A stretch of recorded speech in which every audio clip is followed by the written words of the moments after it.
Howdy, partners. It's time for Saints Falcons. I am drunk. Thomas, hit that intro. Whoa. Welcome to Saints Happy Hour podcast. We never trade up. If there was a path to give up 3 first-round picks to get Jaden Daniels, I would do it. And I would pick Jaden Daniels. Now grab a drink and enjoy the show. All right, everybody, welcome to another edition of Saints Happy Hour podcast. As always, we are brought to you by Hard-Hide Ponchatoula Strawberry Whiskey and Chilton County Peach Whiskey. Kevin, we've done a lot of previews this year, every week, in fact, and some weeks I've had to drink a lot during the main live stream, but this might be the drunkest I've ever been because I'm wearing a crochet pink cowboy hat. Things are kind of out of control on the live stream. Would you agree? Yeah, just a scotch. A scooch, just a scooch. Yeah. Scooch. All right. So Saints are playing the Falcons. Yeah, for me. Saints are playing the Falcons. You're wearing a just by the way, for those who may only be listening at home and not watching on the YouTube, you're wearing a fairly bright orange crocheted what I would call some sort of Carmen Sandiego hat. You look like Carmen Sandiego, minus the trench coat. You look like Carmen Sandiego from minus the trench coat and 2 working arms. Yeah. Right, yeah. So here's the thing that I want to start with, Dave. Look, should we call Interpol? Should we call Interpol before we get started here? So the Saints are going to Atlanta. Atlanta's won 3 in a row. Saints have won 4 in a row. And the vibes for the Saints are immaculate.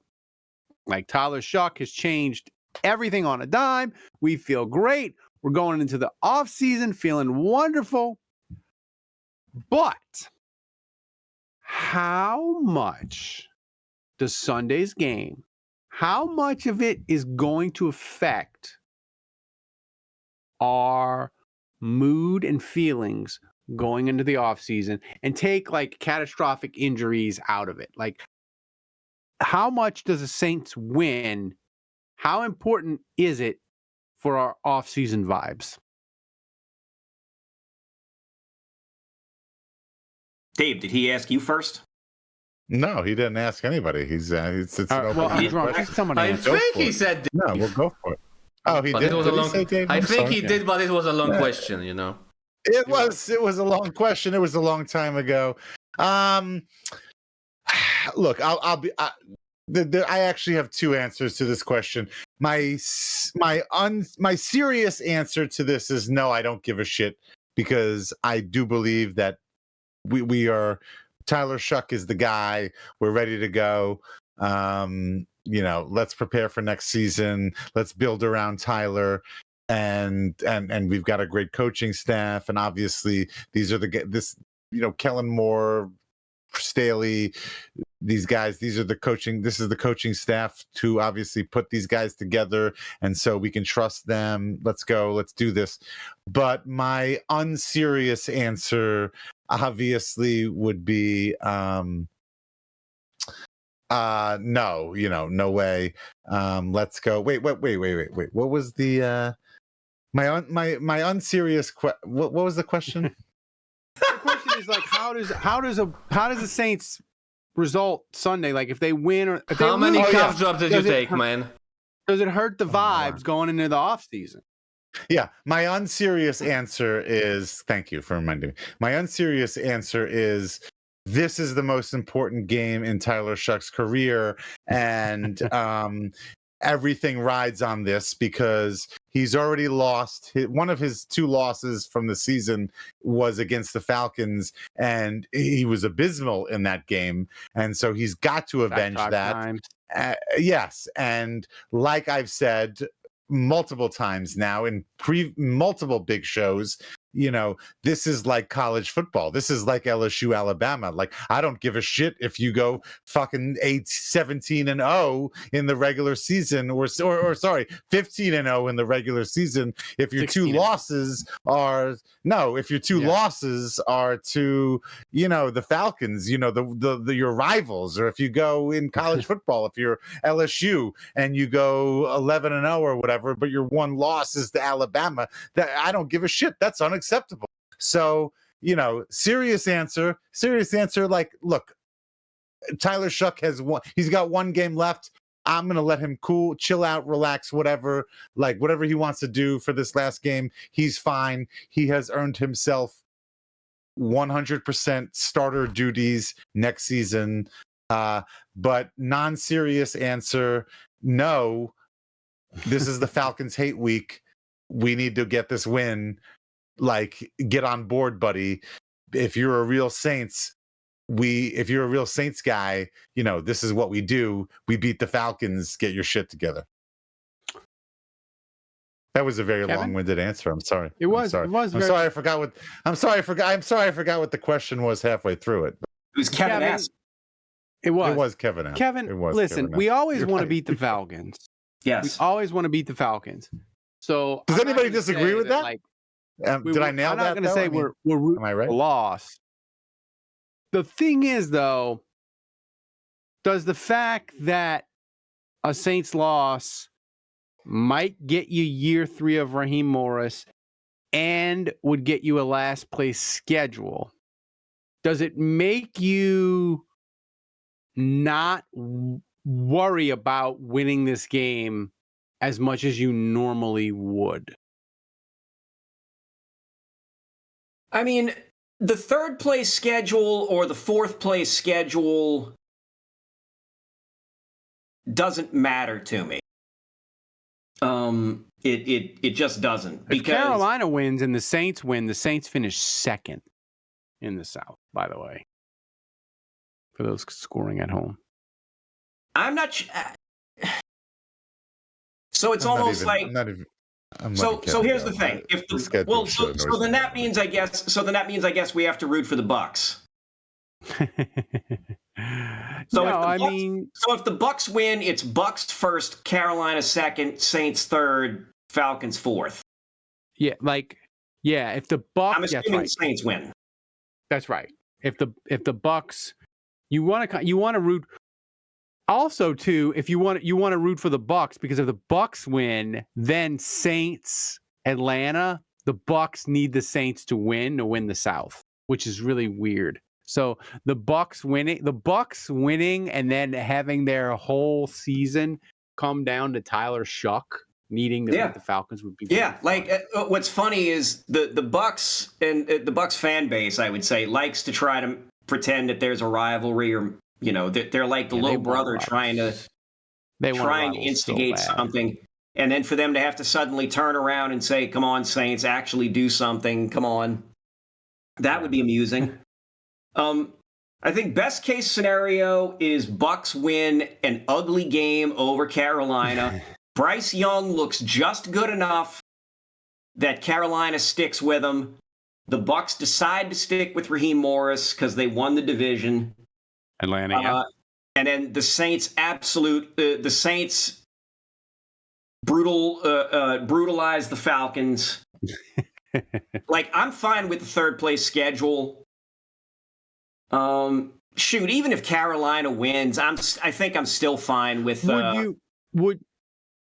with the second place I schedule. would be I want the Saints to win, obviously, because here's the thing: no matter what happens, the Saints still have to play 6 games against the NFC South. That's right. And right now, the Saints are the best team in the NFC South. Yeah. I don't see a lot changing in that between now and next year. Yeah, and I think they get better. The crazy thing is, and listen, I don't mean to bang on him because he's been incredible the last 2 weeks, especially but if Chris Olave, Dave, had caught that ball in Miami and the Saints had beat the Dolphins, we would have complete fucking chaos in the South because the Saints would be 7-9, Atlanta would be 7-9, Tampa would be 7-9, and Carolina would be 8-8, and we could be literally. I think if that had happened, I think there would be a legit argument with a lot of Saints fans. There would be a big chunk of Saints fans that would be like, "Listen, Tyler Shough, it's been fun, but we can't win and pick 20th." In the draft and win the South and then get our head kicked in a playoff game. This has got to stop. And we would be screaming, fuck that. Go and win this crappy division. Like my dream, I want to win the NFC South at 8-9 so bad. And the South, the fact that it just, Kevin, I don't know. It's been horrible. I don't know. Look. 5 years. You started to ask me a question there and then you didn't. And then you just kind of went off. And you went back to Kevin. And look, and I don't care. That's fine. I don't need to answer anything. No, but my point is, I just want to address what you were saying. Like, I don't know. I have to admit, I think I kind of like where we are. I kind of don't want to win anything. I kind of do want to kind of just sit back, lay low, reset, sign as many people as we can, draft as many people as we can, not. Yeah, not necessarily. I don't know. I don't know if we need to go out and win the NFC South in 2025 at 7-9 or whatever the frick it's going to be, or like that's not, and then go ahead and end up lose to like we're not even competitive. Yeah, we can go ahead and win the division. Yeah, that's great. But like, we're not really going to be competitive. That's like, I hate to say this, but it's like being JMU in the college football playoffs. And that's just not something that I'm looking forward, that I have any desire to do. So like, I would rather just lay low and rebuild and regroup and let's become one of the larger powerhouses of next year. Well, that's a great question. A segue to my next point. I didn't ask a question. No, well, no, this is my question. Not that we want to beat the Falcons, because fuck the Falcons. It's always and forever. But Kevin, if the Saints beat the Falcons and Tyler gets the offensive rookie of the year, which would be cool, it would be great for me. I'll win $320. That would be awesome. I don't understand this. Somebody posted online that they bet like $10 on Tyler Shough rookie of the year, and they're going to win $2,500. I don't because understand. That's what online kind of gambling. odds I did my gambling in Vegas in the summer, and he was 20. Rob did it through a bag man. I did it through a bag man. Doesn't make sense to me. It doesn't really, right, Dave? He needed to take his Vegas. I've got. I feel like you're winning like a free dinner at Applebee's. You're winning like a free dinner at Applebee's with your winnings. And all the other people I see posting online, they're about to put down payment on boats. Because Rob's a businessman, man. I don't know. But Kevin, here's my question that I was getting at. Is if the Saints go 7-10 and Tyler Shough wins Rookie of the Year. Yes. The Saints 100% will be the quote unquote sleeper darling pick of the NFL. Get ready for it. Of the week. And I'm just not comfortable with that. Like, I'll give you an example. You know who was the sleeper du jour pick of the nerds and the smart kids in the summer? You know who it was, Kevin? It was the Arizona Cardinals. They're a disaster. Like, I kind of want to be under the radar. But I also want Tyler Shough to win Rookie of the Year. So I'm very conflicted about it because I want the Saints to win. Here's the thing. I want him to be awesome. I want to embarrass Atlanta, but I still want to stay under the radar, and I don't know a path to get that on Sunday. That's past. That's behind us now. Tyler Shough has looked good enough and has looked so good in the games that he's played that there's no hiding him. The offseason would have to be a disaster. The draft would have to be a disaster for people to not look at the Saints with a little bit of a glance and say, there might be something here. Like, if and there's no way to know. if you have a good starting quarterback in the NFL, then you've got a shot. You've got a shot to make the postseason every time out. If you've got a good quarterback, you automatically have a chance. Well, and the thing is, Kevin, there's no way of knowing the Saints draft would be a disaster. So I just feel like if they beat Atlanta. But what I'm saying is there is no way to put the toothpaste back in the tube of I want the Saints to be under the radar in 2026. That's not going to happen. The Saints are likely going to get projected to either win the division outright or qualify for the playoffs as the sneaky sleeper team. Mm-hmm. And I mean, and a lot of that is going to be because of Tyler Shough. So why not just say, screw it?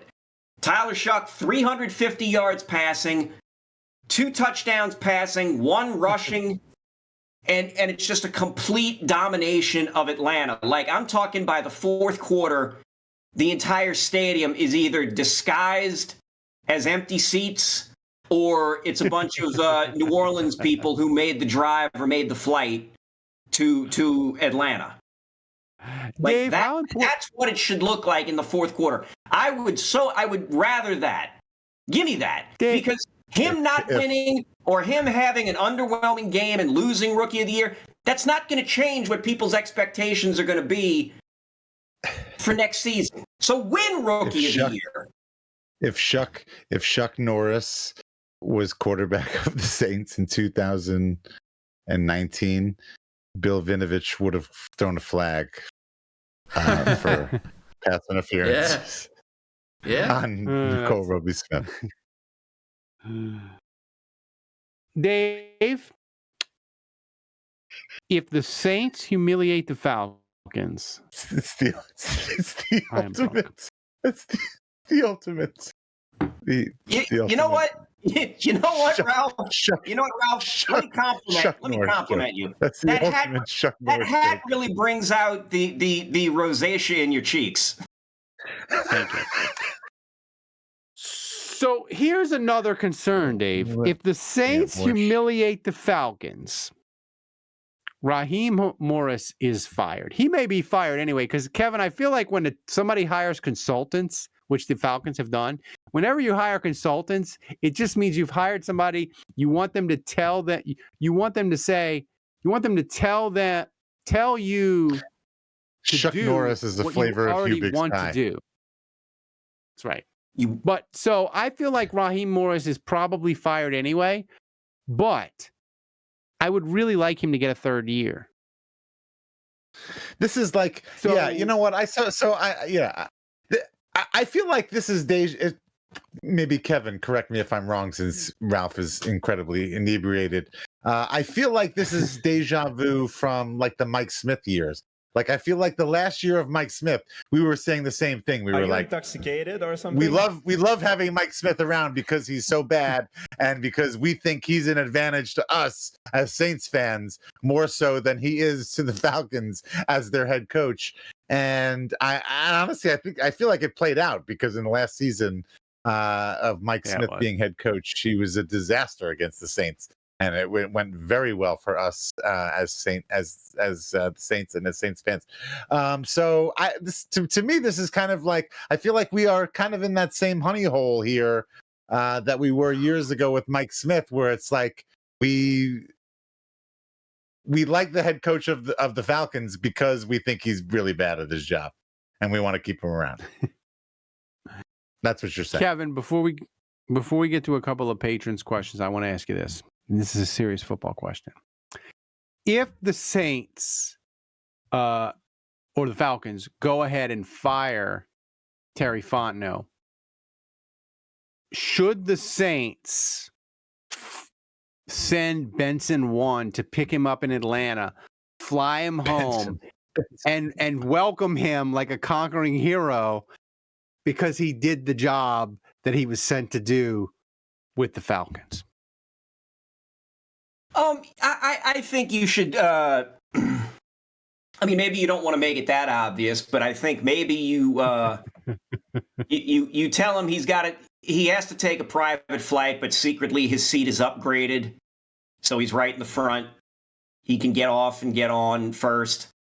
Things like that. And then you welcome him like the dad didn't have a name, but the parable of the lost son.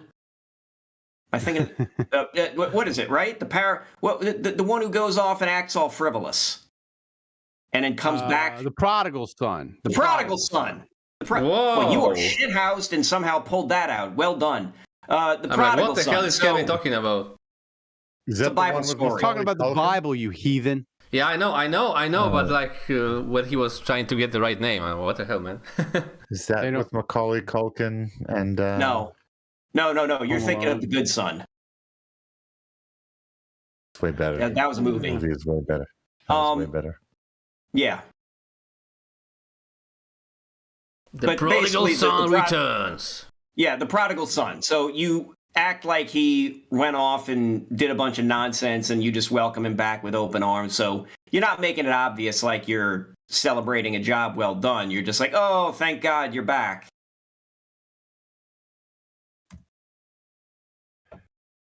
Well, that attempt at a joke landed like a fart in church, or in my case, like a fart in the newsroom after eating too many cough drops. I think I'm going to wear this crochet hat consistently, Dave. I definitely think I have seen you wear worse things, to be quite honest with you. I think you should go with it. I think people should have to donate. Well, no, actually, after free drinks, you always wear it. Yeah. I like that. Yeah, I like it. All right. So, Thomas, let's get to patrons' questions. By the way, patrons, I know patrons, people listening for the show, you should be on the Discord. It's amazing. But as we transition into the off season, we need your mailbag questions more than ever. Send them in. We use them all on the big show, on the mailbag show, on this show. Because once the season ends, Dave, we transition this show. It's a full mailbag. It's not just a preview show. So, Thomas, what's first up? Man, I'm drunk. All right, so first question, which isn't a question, it's a trivia from Don Checo. Mm-hmm. Interesting. And he asks, Saints have had four NFL Offensive Rookie of the Year. Can you name them? Ooh, that's a great question. 4 NFL Offensive Rookies of the Year. Offensive Rookie of the Year. So Alvin Kamara is one. Yeah. George Rogers is that one. George Rogers is another one. Ricky Williams. It couldn't have been Ricky Williams. Ruben Mays was another one. That's 3. But he was the 4th. Okay. There's 4? Was Manning? Archie wasn't one? No, Archie wasn't.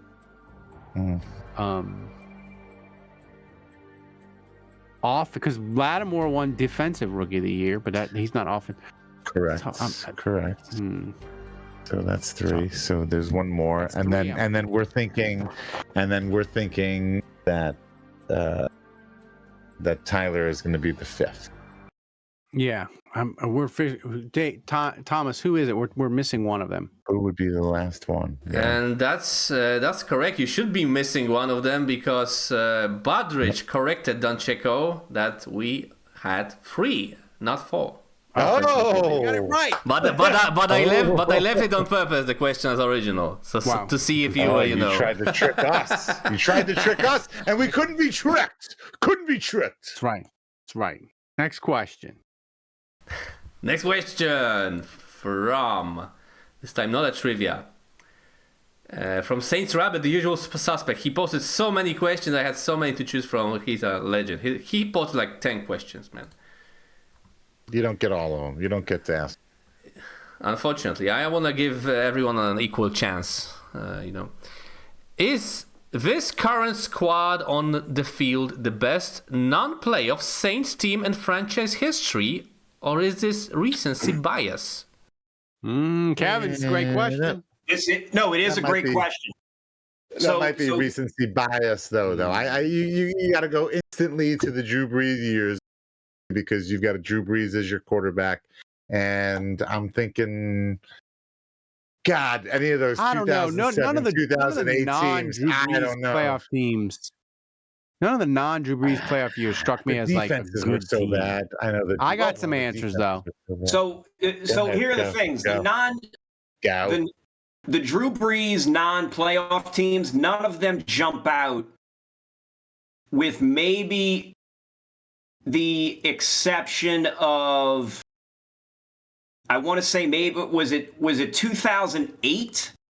Yeah, that team he threw for 5,000 yards. Right. And wasn't that where he came really close to breaking the record, the single season yardage record then? Yeah. And it came down to like the last play against Carolina, I think. Yeah.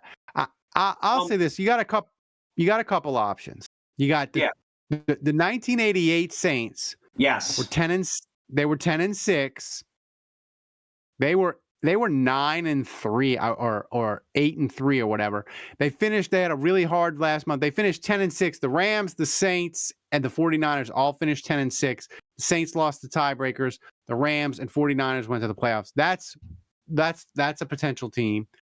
The 1989 Saints, yes, went 9-7, and it wouldn't have lasted. Like John Fourcade was kind of like a flash in the pan, kind of fraudulent. But like the last 3 games, he cooked. And like that team would have been really fun. But Kevin, I think the team that was the Saints team that didn't make the playoffs that would have been the most dangerous was the 2004 Saints, who went 4-8, finished 8-8.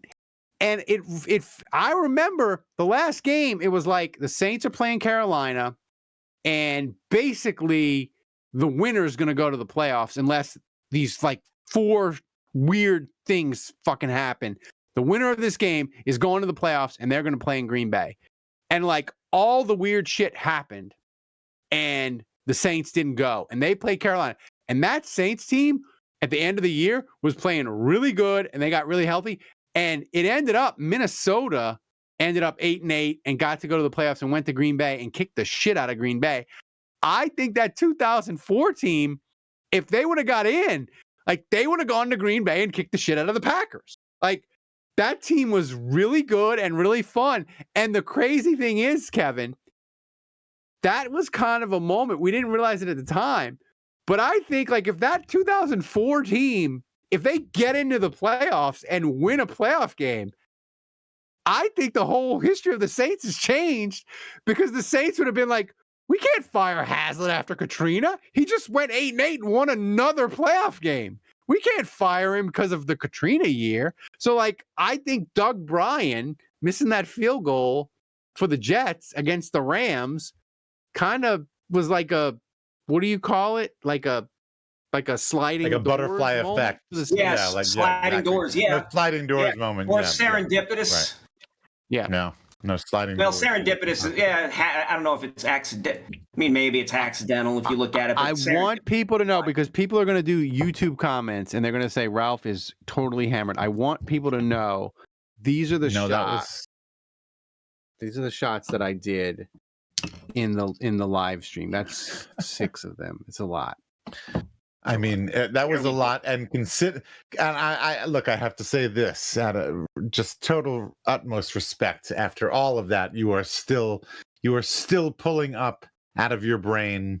You are still pulling up knowledge from 2004 New Orleans Saints, and I remember that season. That was my inaugural. That was my season. That was the year. That was the year we lost to the Vikings in that shootout on Sunday Night Football to Dante Culpepper. I remember that. Yeah. I mean, Kevin, this team, like the thing is with this team is, if the NFC South was competent, this wouldn't even be a discussion, I don't think. Like the Saints are 6-10. Like they're 6-10. Like, come on. Like it's been fun. It's been amazing. The future looks great. Tyler Shough looks great. We're going to have fun in free agency. Loomis is going to create like $50 million of cap space. Free agency is going to be Chef's kiss. Me and Kevin are gonna be doing breaking news on my birthday, probably twice, I think, Kevin. So just clear your schedule. But let's be realistic. Like, if the NFC South wasn't a complete dumpster fire, we wouldn't be having this discussion. True. I mean, we might have lost one of the two against the Panthers. Yeah. But Dave, here's a great question. What's more responsible for the Saints still not being alive for the NFC South title this year? Who's more responsible? Chris Olave or the Saints special teams? Look, that's an interesting question. Chris Olave, to me, after now having seen Tyler Shough and the way he plays and the way and comparing him to the first 9 games or whatever we had of Spencer Rattler, Chris Olave has had a resurgence with the change at quarterback, and I don't think that that's a coincidence. I think that I think Rattler was not. I'll be political and be polite, and I'll say, like, Rattler was not throwing Olave balls and throwing to him and putting him in situations where he could succeed. And I would even say quite the opposite. He was throwing him passes and throwing him into situations where maybe he was getting put into positions where he might get injured or he might get hurt. Olave looks like a guy worth trading up for now. Yes. And I'll just give you a personal example from my, like, I had Chris Olave in my fantasy football league, and I will be honest with you, like week 3, week 4, week 5, or whatever it was, like, I didn't try to trade him. I didn't try to do whatever. I just dropped him because, like, I honestly thought, oh my God, he could have won you your league. The team that he was on won the league. And it might have had to do with me, but my point is that's where I was as a Saints fan, as an owner of Chris Olave on my fantasy team. Like, that's where I was as far as thinking of, like, where I thought his future potential was. Like, I just dropped him. I didn't try to trade him. I didn't do whatever. Wow. I just dropped him because I saw Thomas timestamp this. Yeah, well, because one, I saw, I have people in my league that love to hear this. Because one, I thought I saw, Rattler being quarterback for, more weeks and throwing him more passes that might lead him to get injured. And 2, I was thinking he wasn't going to be available, and your greatest ability is your availability. And I was thinking he wasn't going to be available because I was thinking I kept seeing him get thrown into these dangerous situations and these quote unquote hospital balls. And so I will admit, in my fantasy league, I got rid of him. And of course, that was the second they switched over to Tyler Shough. And of course, Tyler Shough started playing great. And of course, Tyler Shough and Chris Olave built a relationship that looks great. And of course, Tyler Shough doesn't throw the same kind of passes that Spencer Rattler throws. And Tyler Shough did. Great point. Or Derek Carr did. It turns out that there are quarterbacks, Tyler Shough being one of them, that can throw you open. Kevin, that you don't have to be necessarily open at the point of removal from the ball of the quarterback's hands, and that you can actually be covered when that happens. But you can actually, while the ball is in the air, if you are good enough. I don't know if you guys have heard this, but you can actually get open later after after maybe a defender is on you. You can actually get open later and then catch the ball. I don't know. Have you guys heard about this at all? I want to make this point about Olave. And I think Dave makes a good point that Tyler Shough throws a better ball, and he's looking out for Olave. But I want to say this about Olave. He seems to have gone to the Ted Ginn school of for who, for what, where he's not fighting for extra yards. He's not lowering the shoulder. He's just like, cool, I caught a first down. Let me just slide down here. Let me just step out of bounds. Like, and I'm totally cool with how he's been playing. I think, to put it simply, like Chris Olave is like being more cautious, and I like it because his brain was scrambled last year. Yeah. I think the last couple of weeks I have not thought about Olave's head injury, and that's I don't know if that's maybe it's just a combination of him making enough catches and coming and I guess being tackled and not seeing anything happen, combined with him looking good, combined with the team winning and having more positive vibes. I'm sure it's a mishmash of all of that. But yeah, last couple of weeks I have not been thinking about the head stuff. Let's keep that going. No, seriously, let's knocking on some wood here. Let's keep that going. I agree. Totally agree. I look forward to the off-season discussion of whether or not he should get a new contract and all that kind of stuff. Well, I just think, but besides beating Atlanta, like the number one thing is we don't need the Foster Moreau situation last year in Tampa, where it's like the last play of the game and the poor guy like tears his knee up. Like, just beating Atlanta, no serious injuries. That's what we want. But anyway, Thomas, what's next? That was the final question, man. Come on. All right, that was the final question. All right, that's all I got. I'm so drunk. Great. Jesus.